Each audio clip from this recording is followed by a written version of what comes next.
All right, what's going on, you guys? Nick here with Nick Strength and Power. I've got a couple of interesting stories for you guys today. The first story, let's start out with a good one here. Brandon Curry, 3 weeks out. That's right, we are less than 3 weeks out from the 2020 Mr. Olympia. It's December 1st today. That means, the Olympia is December 17th through the 20th, so we are getting very, very close. And this is the most recent physique update that we've seen of Brandon Curry. He posted this on his story under some goon lighting in the elevator. And it certainly looks to me like Brandon is tightening up from some of the physique updates that we saw of him 6, 7, 8 weeks out. He's really starting to look very dangerous at this point in his prep. And he even says it there in his little caption. He says hardening. He does look harder here. He does look more vascular. He's still got the roundness and fullness, but he's not as full as he was 7, 8, 9 weeks out. And he's starting to get a lot crisper, especially in this posing video here. And we haven't seen much of anything from Phil, so we can't really compare him to Phil. We haven't seen anything from Rami except for that 5 weeks out video that Rami posted, so we can't really compare him to Rami. We don't know if Hottie's going to get there or not. We haven't seen a whole lot from Bonac, so a lot of the guys that are expected to give him the most trouble, we haven't really seen any physique updates from them at all, where we're seeing a ton of them from Brandon Curry.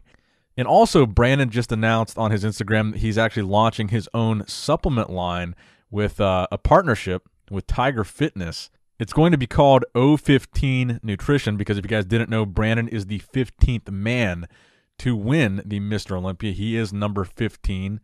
So, hey, if you want to go support your current Mr. Olympia champion, check out a supplement company. O15 Nutrition, congratulations to Brandon Curry on that. Now, speaking of Mr. Olympia physique updates, Chris Bumstead posted some training videos today, training arms, biceps and triceps, some curls, and some push downs.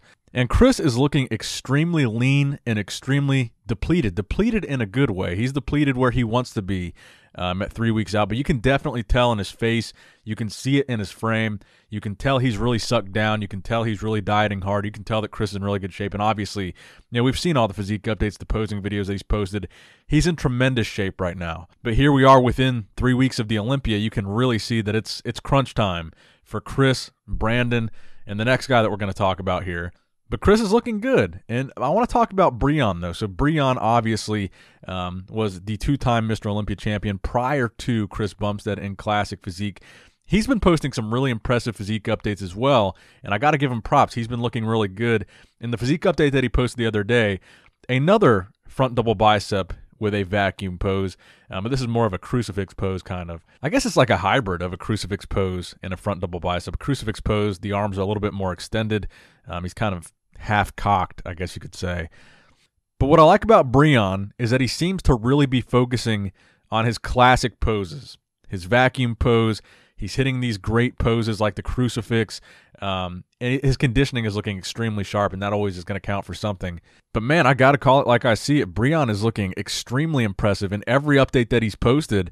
And if I were Chris, I'm sure Chris is probably seeing these updates, and he's thinking, man, this is not going to be an easy win for me. I still think that Chris is going to win the 2020 Mr. Olympia. I think he's going to repeat. I think he's going to defend his title. But I think it's going to be extremely close. I think it's been separated by 1 point. I think when Chris beat Breon, it was by 1 point last year.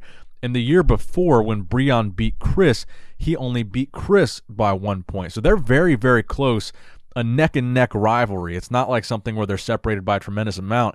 It's really something where the judges have them very close and have a really hard time deciding who is the more classic physique Mr. Olympia. So two very different physiques, but the judges always have them scored extremely close. Now, next up in the news, I wanted to mention one of my favorite picks in 212 right now, a guy not a lot of people are talking about, Angel Calderone. He won 3 pro shows in a row, back to back to back. He is extremely impressive. I believe this is his first 212 Mr. Olympia. He posted this physique update at 2.5 weeks out. I guess that's what we should call it, not 3 weeks out, where he looks granite hard. His conditioning is one of the things that's impressed me the most. He's extremely muscular, but his conditioning is just, it's been insane at all the past shows that he's done. And in this update, and here's the thing that I like about him. He posts side-by-sides a lot of times of how he looks on stage and how he looks on Instagram. And he's one of the very few guys that looks crazy in Instagram pictures, but he looks just as crazy, if not more crazy, in his stage photos because his conditioning is really that good. This guy, I think he's going to surprise a lot of people. Not a lot of people are talking about him. I think at the 212 Olympia this year, I think he's going to be top 6. He could be top 3. With conditioning like this, I mean, he's going to be dangerous. And it feels like the past couple Olympias, the 212 category has been focusing, or at least the judges have. They've been rewarding conditioning a lot in that category, so I feel like conditioning is going to take him a long way at this year's Olympia, if he can replicate the conditioning that he's had at the past 3 showings or so.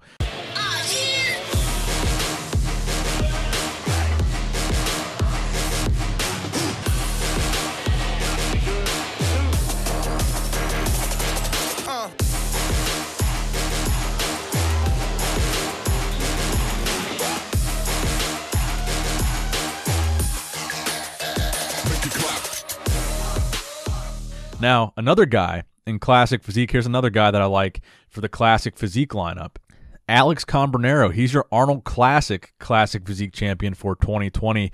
So he just won the second biggest show in bodybuilding, or in Classic Physique, I should say. And he posted this physique update, or Redcon did, at 2.5 weeks out. I think Alex is another guy that's going to make waves in Classic Physique. And again, a guy that not a whole lot of people are talking about, but he's got serious potential.